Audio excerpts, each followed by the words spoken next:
River fishing is something that really stands out to me and many others because it's usually where anglers' journeys begin.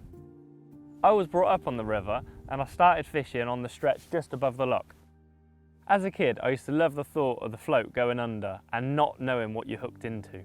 And I still get butterflies in my stomach thinking about it now. Today we're at a stretch where I'm pretty familiar with and hoping that that float disappears once again. I'll run you through what tackle I'm using today and explain why I'm using it. First of all, the rod. I'm using an 11-foot carp waggler rod. And you might wonder, why is he using a carp waggler rod? Although it says carp waggler on the blank of the rod, it doesn't mean you can't catch other species as well. This rod is a brilliant all-round rod as it's soft enough in the tip to catch those smaller fish and not bump them off, and it's more powerful in the butt section to play those bigger chub, the carp, and your bigger bonus fish you might hook.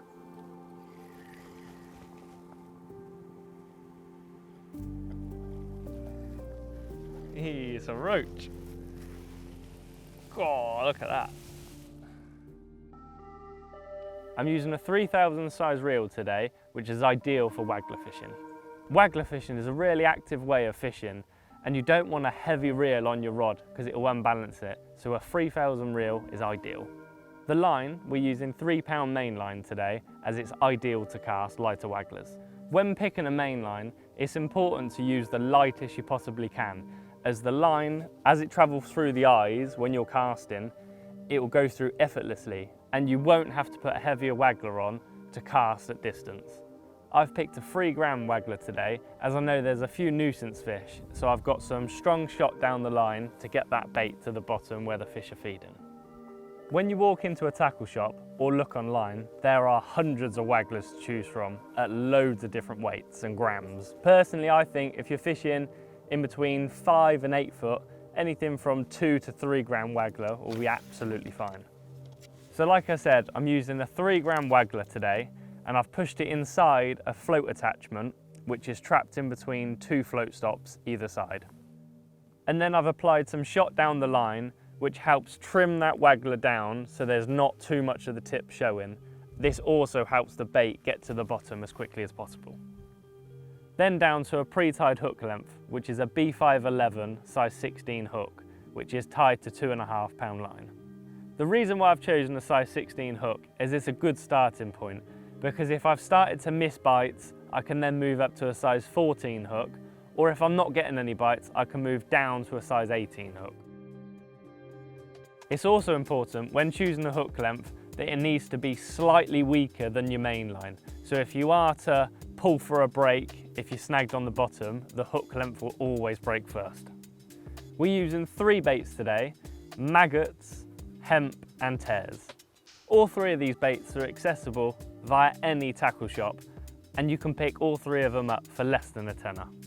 This could last you 2 or 3 sessions if you pop the hemp and tears into the freezer, ready for the next time you go out. So what depth do you start fishing at when fishing the river? I've always been told to start on the bottom and then slowly work your way up. This will maximise the chances of finding those fish even quicker. A good way to know the depth of the river is if you cast out your waggler and you see your float just trickling under the water, that means your hook's dragging along the bottom. I would then move the float back towards the hook by 2 to 3 inches at a time and then cast back out and hope that that waggler just trickles downstream without pulling under. When casting, it's important to keep the same distance each time, as the riverbed might not be the same depth all the way across. It might have a little gully in the middle that you need to trickle down, but if you go too far or too short, this might mean your hook's dragging along the bottom again. So what you're aiming for is your hook bait to be a few inches off the bottom, as this is where your loose feed will be travelling downstream. So altering the depth ever so slightly, this can make the difference between getting bites and not. Changing bait can be just as important. If the bites dry up, changing from feeding hemp over to feeding maggots could be the difference to start getting those fish feeding again. Every fish in the river eats maggots, so changing to feeding maggots will allow fish to come back into your swim, and although they might be smaller fish to start with, but often bigger fish will follow in as well. A good place to start is to cast straight down the middle of the river. This is where the main flow is, and usually the deepest part of the river, and it is a food source for fish. An important thing not to forget is to keep that bait trickling in, even if you're casting out and then feeding as soon as your waggler hits the water, or if you feed before you cast out, you need that bait trickling in constantly. This will keep the fish occupied and in your swim. Once you've cast out, it's important to keep the bail arm open, so then you can control the speed of the line pulling off the spool with your finger, as you're not trying to strike into a big bow of slack line. This is where misbites can happen. Today we've started feeding hemp straight down the middle of the river, but ever so slightly downstream of where we're fishing. Feeding slightly downstream, this allows you to cast your waggler straight in front of you, so then when it settles, it's settling above your feed, travelling through your feed, and then going past your feed as well. This maximises the chances of you finding the fish in your swim. If you don't have the bail arm open, this will completely pull your float off of track and out of any loose feed that's travelling downriver. River fishing keeps you on your toes as you're constantly thinking about changes you can make. Today we started with maggots on the hook, which proved good for a few bites, but then a few bleak come in and a few nuisance fish, and we didn't have the better stamp. By making those slight changes, this has helped better stamp fish be hooked and landed throughout the day. This is exactly why we're here today. Beautiful roach on the hemp and tear, resulting in a cracking net of roach. It's been an epic day today, having fish on the waggler, and it's really rolled back the years of me and my gramp fishing further upstream and having a great day like we're doing today.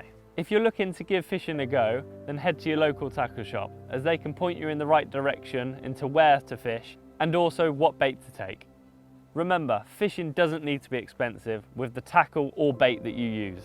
The main thing is you get out into the lovely countryside and enjoy the outdoors. That's why we go fishing after all.